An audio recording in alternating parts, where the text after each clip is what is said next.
With Ike recently winning the Voting Gauntlet in Fire Emblem Heroes, now would be a great opportunity to answer the question that's probably on a lot of people's minds. Why is Ike so damn popular? Surprisingly, there are a lot of gamers and Fire Emblem fans out there who truly don't know who this beautiful bloke is, or why people are so infatuated with him. His name is Ike, and he wields a heavy, two-handed sword with one damn hand. He has also captured the hearts and minds of a lot of Fire Emblem fans, old and new alike. But I'm still gonna explain why he's so damn popular. Let's start with his origin from the beginning. Best place to start. Unlike every other Fire Emblem game in existence, save for maybe one or two, they have each had a main character who was of royal blood. In due course, they were also of the Lord class. In so doing, it makes it a bit difficult to identify with the main character in some respects, and feel vested in their story and experience their struggles as though they were our own. The simple fact of having a title like that, or just merely being chosen by some sort of act of fate or other deus ex machina, it kind of causes empathy and the like to require more effort than normal. We don't have experiences to rival what it might feel like to be deposed of your throne. Probably. A lot of Fire Emblem main characters lack relatability just because of the nature of the character, who they are, what the setting is, and how the story progresses. Look at all these characters. There's only like two of them, maybe one other one that I don't necessarily know about, that aren't of royal blood. Enter Ike. When you meet him, he's simply the son of Grail, leader of the Grail mercenaries, and a mighty warrior in his own right.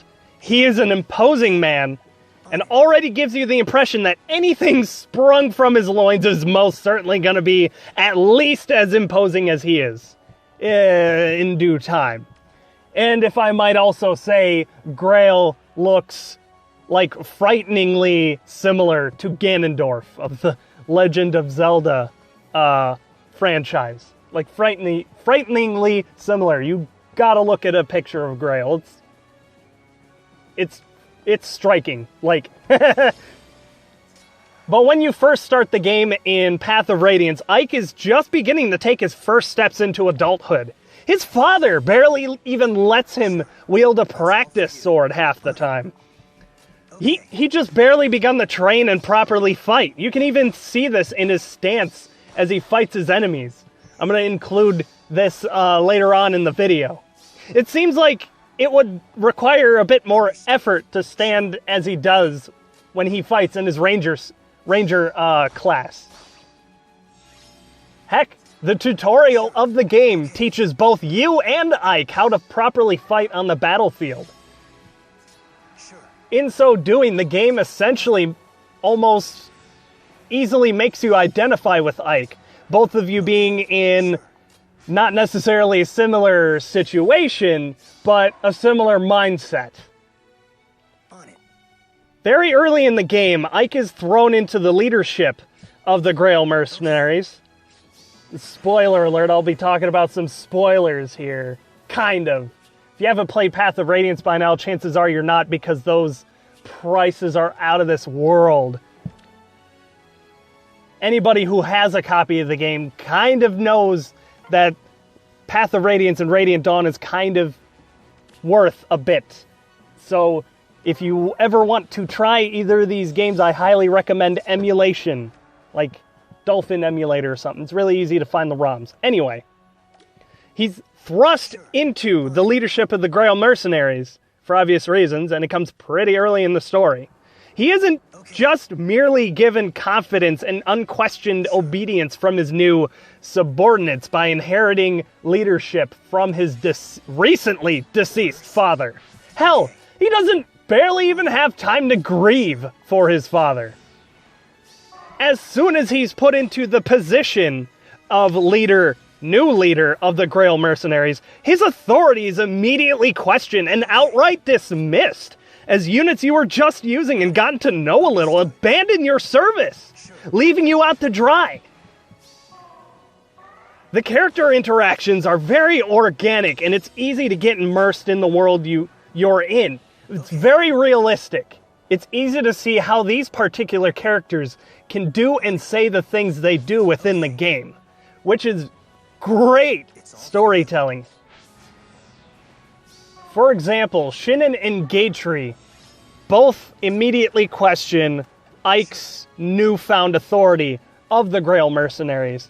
And long story short, they end up leaving the service of the Grail mercenaries due much to the chagrin of everybody else in the Grail mercenaries. In this, we can also easily identify and empathize with Ike, both the player and the character being thrust into an uncomfortable position that they are extremely unfamiliar with. Shinnon and Gatry say that Ike is completely unfit to be a leader, and you essentially identify with this as well, yourself being thrown into such a position to command units with only a couple of missions worth of experience playing the game. And talking about this easily helps transition into the next section, character development. It's really hard to talk about the growth of Ike without talking about basic movie tropes. This is a story about a boy, through strife and struggle, comes into his own as a man. It's very metaphoric-like, that of a caterpillar into a butterfly. Now that I think about it, that's kind of cheesy too, but it certainly didn't feel that way. Look at the transition between the fighting stances between the two classes. The first one being his ranger class, which he starts out as, and the second one being his quote-unquote Lord class. The class is called Lord, but he's actually more a general of a country's forces. It would have been better if they called him general, because he's not exactly a lord. He's like a lord in name only. He doesn't have royal blood, he doesn't have aspirations, he doesn't even really have ambitions. He literally fights for his friends. And side note, he kind of also does openly admit that he's terrible at being a mercenary because he doesn't even want to do it for the money. In the story, he has difficulty accepting money from people in need and simply just helps them out just because he can, which is also a really nice thing about Ike. It's kind of cheesy, but feels more organic than just, I don't want to shit on him, but let's say Crom. He accepts people regardless of the situation, helps everybody, except it doesn't make as much logical or organic sense as Ike, because Crom just simply does it with no reason. But anyway, getting back on topic, it's a very trying time for Ike when he's first thrust into his leadership role, and it's beautifully represented by the following mission in which you defend yourselves from an onslaught of enemies. Like the plot development presented you with Ike, who now feels that he bears the weight he has never had to shoulder before, so too do you, as the game demonstrates this in gameplay as you struggle to maintain your front and scrape by with your lives. Anybody who's played this particular mission in Path of Radiance already knows what I'm talking about, and it's one of the quintessential defense maps in the Fire Emblem series as a whole, both in story and execution, because this defense mission is ridiculously hard. Forget about routing the enemy. You will have almost no chance to do that. There's a lot of enemies, a lot of reinforcements, and they're generally stronger than all of your units, and you absolutely have to have the right strategy and the right execution in order to scrape by without losing somebody. In the story, they show Ike struggling with his leadership and execution of said leadership. the gameplay and the map looking like overwhelming odds and generally just being tough in playing helps send that message home and help you feel just as Ike does in the story itself. As Ike overcomes his adversity, so too do you as the player in the gameplay. But making a long story short, events fall together as the notoriety of Ike's band of mercenaries begins to spread, and you somehow manage to find yourself in the midst of numerous countries embroiled in conflict. Another very common Fire Emblem trope. Granted, this too is very overused by the Fire Emblem series, but I can forgive it in this case due to the change in perspective. In this case, you're fighting for Crown and Country instead of being Crown and Country. It's a different motivation, and it's a breath of fresh air into this overused trope in the Fire Emblem series. But I guess I couldn't necessarily call it overused because it's a basic premise for the most part when it comes to medieval conflict.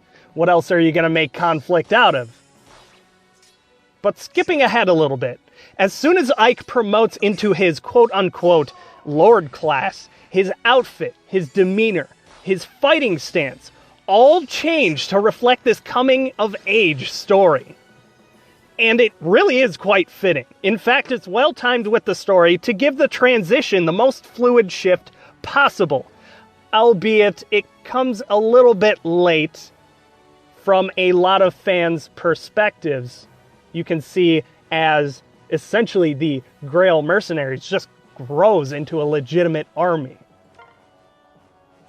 Because, like the fans, I can totally admit it is really annoying having Ike either come close to or sit at max level, potentially eating up that precious experience that could be going to the other units that could, be very well needing it. Now, with the class change, so does the narrative kind of shift in perspective. Now you're not just a band of mercenaries fighting some skirmishes on the edges of the conflict. Now you are the army taking front and center, actively participating in the war, attempting to win for your side. Unlike some other lords in the Fire Emblem series, Ike's promotion really does come with new abilities and responsibilities rather than just being better. I'm sorry, but I'm looking at you again, Crom. Great Lord. How creative. And this, too, is reflecting impeccably as he found himself appointed general of an entire country's army. Heck, he was very hesitant to take the role anyway, but he ended up taking it, realizing that if it wasn't him, then somebody else would have to.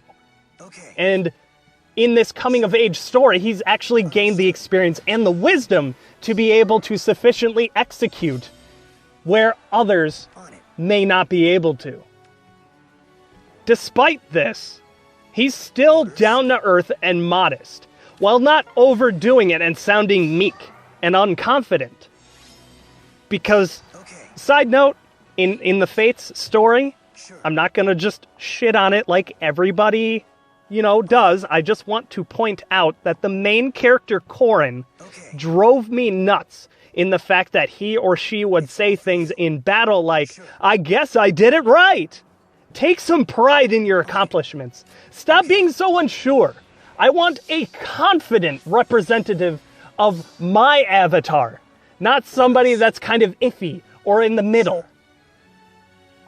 But anyway, in case you weren't paying attention for the vast majority of the game in Path of Radiance, Ike's growth, as well as your own in many ways, can be measured ever so easily by Ike's recurring rival, the Black Knight.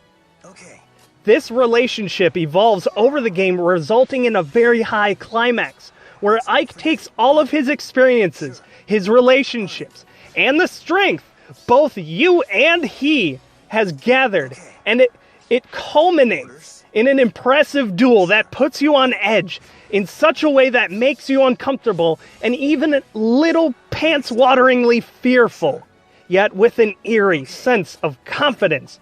And that's not even the end game. It takes a very impressive title to take a story and make it essentially climax in the story more than just the main one. Like, It's all for you. more than just the main narrative is heading towards. Sure. He has a few goals he must reach and certain objectives Okay. to complete. Orders. And these can represent mini climaxes in the story, essentially keeping the pace brisk, yet Understood. not boring, On it. Okay. due to the fact that this particular story trope happens to be very common and reoccurring in the scheme of Fire Emblem.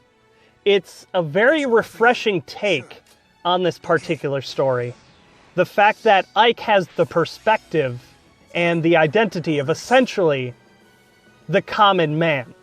Sure. Just the fact that Ike isn't of royal blood and generally has nothing to do with politics and royalty, and even says at one point that he has no need for such things, Okay. makes him such like a wildly different character than a lot of the other main characters in the Fire Emblem game. But anyway, taking a brief break Okay. from the intertwining relationship between the story and the character, there also happens to be another teeny tiny reason he's so popular. Okay. He is OP as fuck! Let's start off with his growth rates. He starts off as a level 1 ranger Orders. with the growth rates of HP 75%, strength 50%, very important, magic 20%, who cares, he's a sword user, Understood. skill 50%, speed 55%. Notice how some of these really important stats have growths of at least 50%. On it. Okay. His luck, 35%, which is actually pretty high, considering. Most units have pretty low luck percentages, right around 20-25%-ish area. And then his defense and resistance are both 40%, which resistance is actually kind of surprising that it has a similar growth rate to defense, which makes him just an overall versatile character. But with growth rates like this, literally the impossible can be done. These growth rates are actually very similar to another unit you get early on in the game as well, Titania. But she happens to be a pre-promote. And let me just interrupt this real quick to show that I just hit the absolute jackpot in Arena. Look at this. This is amazing. This is the best possible outcome I could have hoped for going into Arena with Ike Emblem. Anyway, getting back into it, Titania has very similar growth rates to Ike, but her biggest shortcoming is the fact that she is a pre-promote, literally having half the potential of growth as Ike, having only 20 levels to gain her growth, as opposed to Ike, who has a full 40. On it. With growth rates like this, literally the impossible can be done.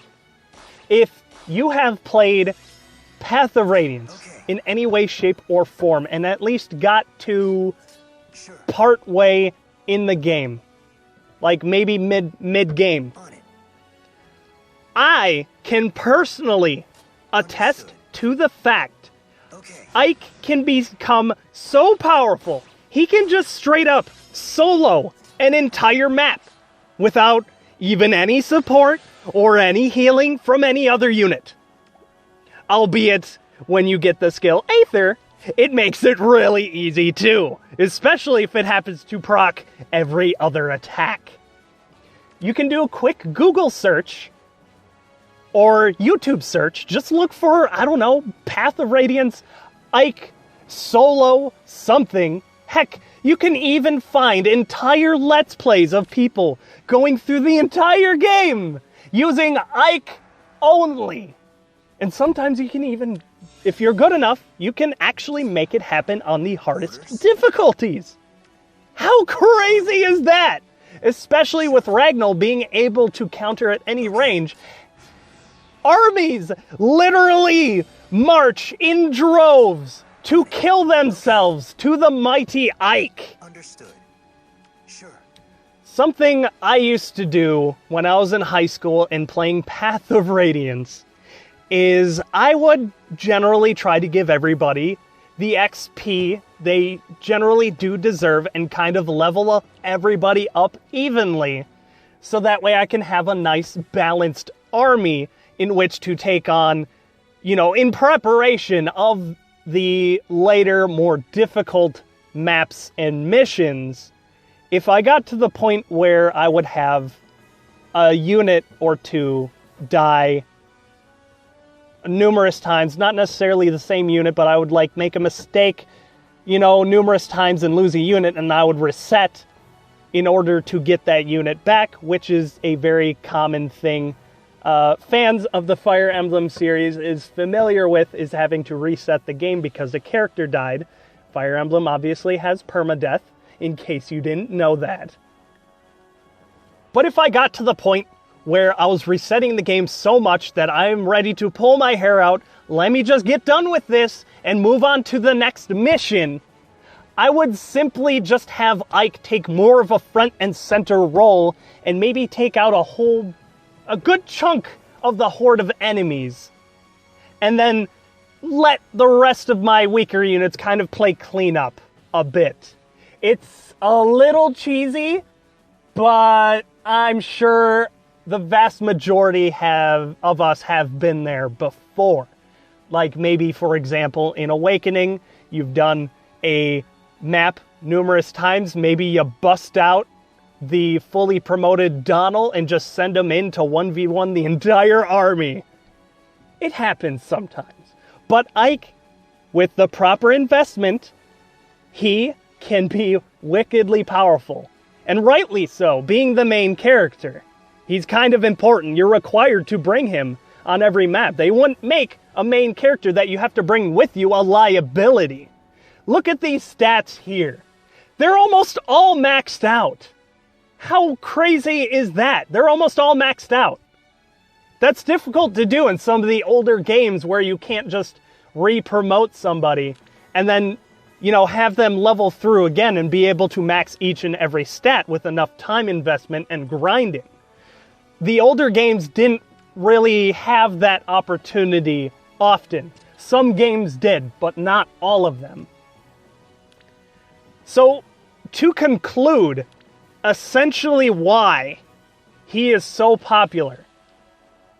I'm not going to list these because I'll be listing nearly the entire alphabet and I might lose track. Essentially, it's because of great storytelling. And that was a luxury easily given to Path of Radiance and Radiant Dawn due to them being console releases. They had much more data, much more leeway to work with. They could make a deeper, more detailed story. They could develop the characters a little bit better. They essentially had a little bit of leeway extra everywhere that they could put to add better details, better quality into the game as a whole. Now for Ike himself, he's relatable, he's humble, he's strong, he's empathetic, he's identifiable, he's handsome, most of all. Don't worry, guys, I am very arguably straight. He is the whole damn package. And most of all, he fights for his friends. In my incredibly long-winded opinion, and thank you so much if you ended up watching all the way to the conclusion. Thank you so much. I put a lot of effort into this. Fire Emblem Path of Radiance is a masterpiece of a Fire Emblem game, and Ike is the fat chunk of ambrosia, which completely replaces the cherry. The cherry doesn't even come close. He is food of the gods, ambrosia, on top of it all. He breaks the mold, he comes into his own, and he works and earns everything he has. It isn't simply given to him. Other Fire Emblem main characters are great and all, and I know I poo-pooed on a couple of them, but it is my wholehearted belief that no one can compare to the size and scope of this character. Now I'm going to plug Amino real quick, which is an app on Android and iPhone. If any of you guys were in the Fire Emblem community in the Amino app, this actually came from a blog post I did about a month before I even started Fire Emblem YouTube videos in the first place, which is kind of interesting. This video is probably the most effort and most work I've done in a video thus far.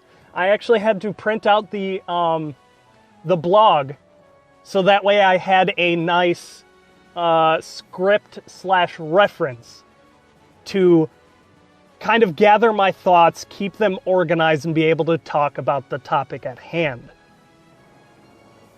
So if you go and you download that app, you can join any number of different communities on that app that share your similar interests and such. And if you join the Fire Emblem community, you'll find me in there. And I've got the verified flag, so you don't have to ask me if I am the Savior Orbs guy. And on top of that, you can also take a look at my original blog post for yourself and read through it. If you didn't know who Ike was, hopefully you have a much better idea about why he's so popular now. If anything, you can at least understand. But thanks for watching again, and I'll see you guys next time.